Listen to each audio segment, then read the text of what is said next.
দেখা গৈছে যে ৰাজ্যত নাগৰিকৰ মাজত ভাগ ভাগ কৰা হৈ আছে। ৰাজ্যত যিসকল নাগৰিক তেওঁলোকক চাৰিটা কেটাগৰীত ভাগ কৰা হৈছে। আজি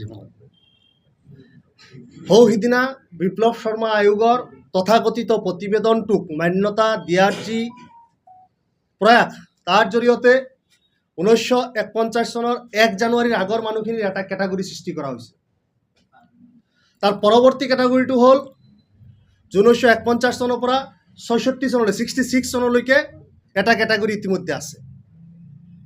আৰু 66 to 71 অসম চুক্তি হওক বা নাগৰিকত্ব আইনতে হওক আৰু এটা কেটাগৰী আছে। আৰু তাৰ পৰৱৰ্তী সময়ত 71ৰ পৰা 2014লৈকে অনা মুছলিম জনসংখ্যা আৰু এটা নাগৰিকৰ কেটাগৰী অসমত সৃষ্টি কৰা হৈছে। অৰ্থাৎ অসমত 4 ধৰণৰ নাগৰিকে বসবাস কৰে। ভৱিষ্যতে যে আৰু নাগৰিকৰ কেটাগৰী বৃদ্ধি কৰা নহ'ব তাৰ কোনো মানে নাই। 1949 চনৰ আগৰ যিটো নাগৰিকৰ কেটাগৰী হিমন্ত বিশ্ব শৰ্মাই সৃষ্টি কৰিছে, এয়া তেওঁৰ একমাত্ৰ তেওঁৰে মানসিকভাৱে তেওঁই ধাৰণ কৰা এটা চিন্তা আৰু তাক এইটো বাস্তৱায়িত কৰিব বিচৰা হৈছে। আৰু তাৰ কাৰণে আলম লোৱা হৈছে কেৱল বিপ্লৱ শৰ্মা কমিটিৰ প্ৰতিবেদনত। আমি নাগৰিকৰ সংজ্ঞাত বিশ্বাস কৰোঁ, আমি অসম চুক্তিত বিশ্বাস কৰোঁ।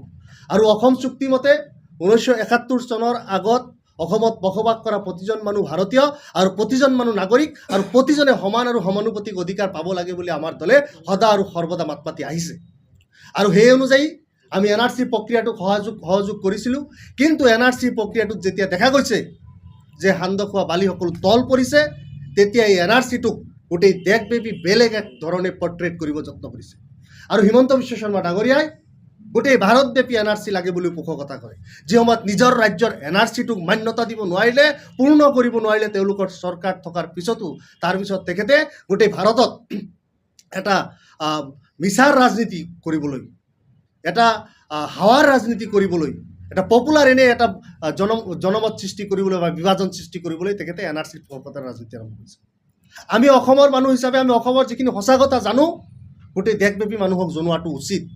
কাৰণ হিমন্ত বিশ্ব শৰ্মা ডাঙৰীয়াই অসমৰ পৰা গৈ আজি ঝাৰখণ্ডতে হওক বা ভাৰতৰ বিভিন্ন জেগাতে হওক যি ধৰণৰ আভুৱা ভৰা কথা বতৰাবিলাক কৈ আছে, যি ধৰণৰ সাম্প্ৰদায়িক উগ্ৰ মাত বোল তেখেতে কৰি আছে, ইয়াৰ জৰিয়তে তেখেতে নিজৰ ৰাজ্যৰ ভিতৰত পৰিৱেশ বিনষ্ট কৰি আছে।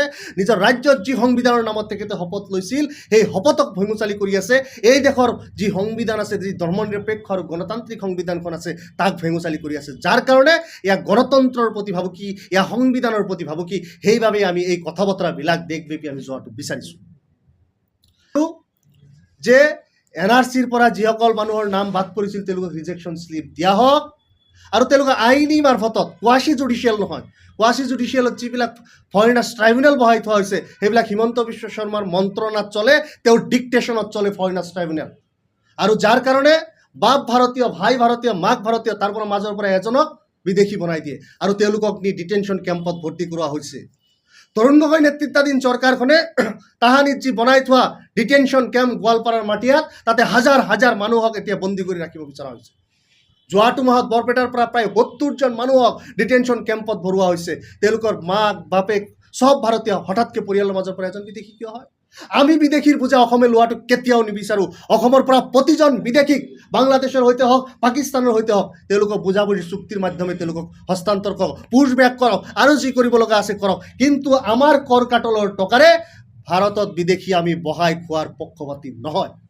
আৰু যদি তেওঁলোক বৈধ ভাৰতীয়, তেওঁলোকক অন্যায়ভাৱে ডিটেনশ্যন কেম্পত সোমোৱাৰ যি ষড়যন্ত্ৰ, সেই ষড়যন্ত্ৰ বন্ধ কৰক। আৰু সেই ষড়যন্ত্ৰ ইয়াতে চলিছে। পুলিচৰ ৰিপৰ্টত লেখা থাকে যে মানুহজন বিদেশী নহয়, তাৰপিছতো সেই কেছটো ফৰেইনাৰ্ছ ট্ৰাইব্যুনেলত টানি নি হিমন্ত বিশ্ব শৰ্মাৰ ডিক্টেশ্যনত তাতে সকলো কেছকে বিদেশী কৰি দিয়া হয়। বাপেকে আহি কৈ আছে, দেউতাই আহি কৈ আছে এইজন মোৰ সন্তান, গাঁৱৰ মানুহে সাক্ষী দি আছে। তাৰপিছতো এই ফৰেইনাৰ্ছ ট্ৰাইব্যুনেলৰ মেম্বাৰে কৈ আছে এইটো প্ৰজেক্টেড ফাদাৰ। কেনেকৈ তেনেহ'লে ইষ্টাব্লিছ কৰিব? কৰক না। প্ৰতিজন বিদেশী মানুহ যদি আপোনালোকে যিসকলৰ ডিটেনশ্যন কেম্পত পঠিয়াইছে তেওঁলোকক DNA টেষ্ট কৰক, আৰু কোনো যদি বৈজ্ঞানিক বিজ্ঞানসন্মত দৃষ্টিভংগীৰে টেষ্ট আছে সেইবিলাক কৰক। সেইবিলাক নকৰাকৈ ডিটেনশ্যন কেম্পত ভৰাই থৈ যি অমানৱীয় পৰিৱেশ সৃষ্টি কৰিব বিচৰা হৈছে তাৰ আমি বিৰোধী। আজি ডিটেনশ্যন কেম্পত যিসকলক ৰখা হৈছে 3 বছৰ পিছত তেওঁলোকক এৰি দিব লাগিব। কিয় এৰি দিব লাগিব? সুপ্ৰিম কোৰ্টৰ এটা ভাৰ্ডিক্ট আছে।